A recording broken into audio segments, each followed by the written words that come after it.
So I'm one of the people who has this CD, the Chicago Transit Authority 50th Anniversary Remix. I was really looking forward to it, and I was not really happy with this. Well, that's an understatement. The sound quality is bad in this thing. Like, this is not going to give it justice. Then again, who knows? YouTube might blur this or silence this or something, but basically what I'm hearing now is no equalization at all. None. And it sounds stale. There's no bottom, there's no top. I can even hear some flutter and wow. That means that the tape is kind of slowing down a little bit, speeding up a little bit. And it just sounds awful. It sounds awful. This is the CD that I got. Oh. It's ripped in a lossless format, so it's basically just a digit by digit copy from the CD. Well, turns out that I'm not the only one who thought that this CD sounds really bad, because if you look at all the reviews on Amazon, so many of them just lament how terrible it sounds.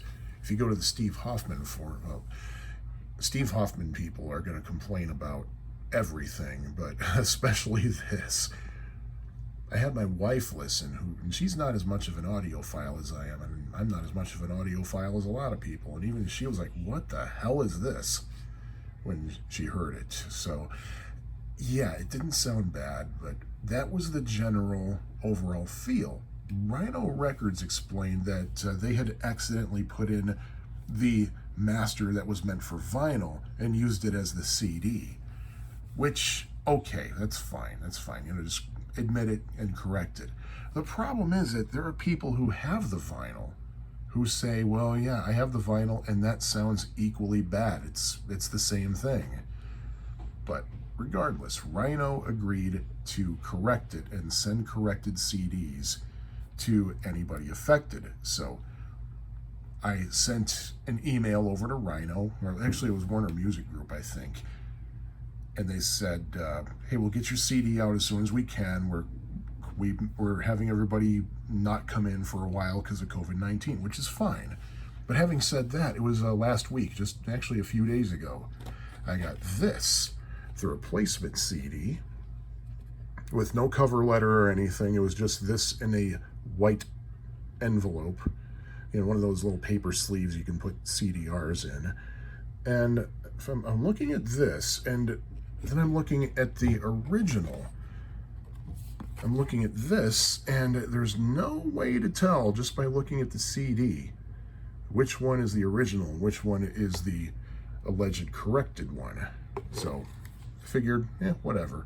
So here's the corrected one, which I identified as V2 on my hard drive. So play it back.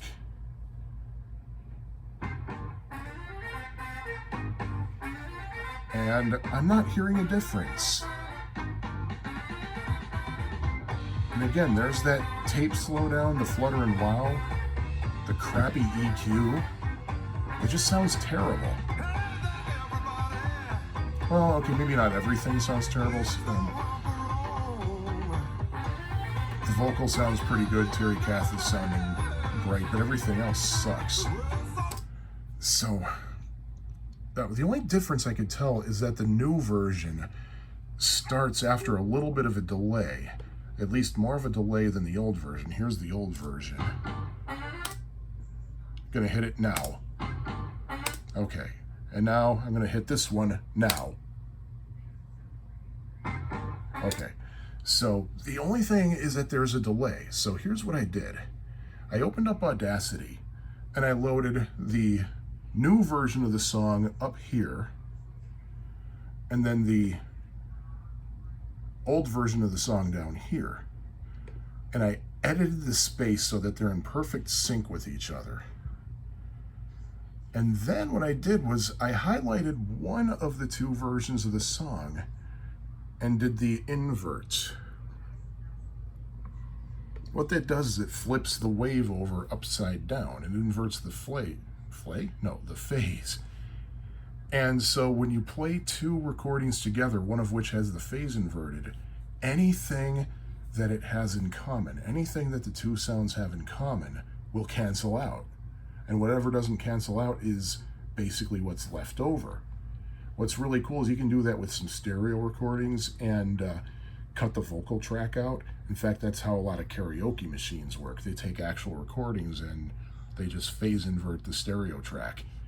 And there are some stereo songs that are mixed so that the vocals are spread across left and right and the instrumental is in the middle, which means the exact opposite happens when you phase invert them. The instrumental cancels out and you hear nothing but vocals. But anyway, here's what happens when you phase invert the new one or the old one and leave the other one unphased.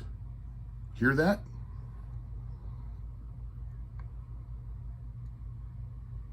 Yeah, see how the little playback head is moving? It's moving across the sounds. I'm not hearing anything, which means that the two are identical.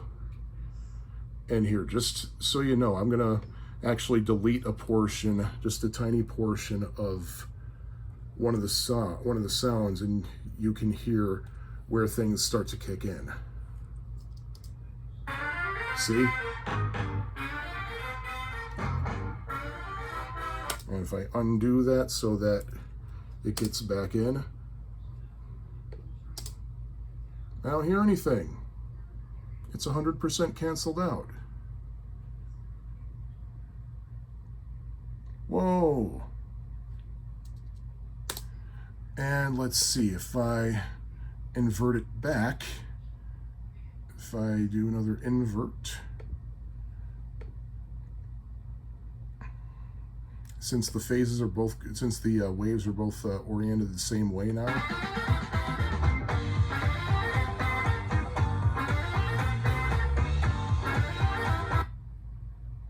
And I'll do that one more time.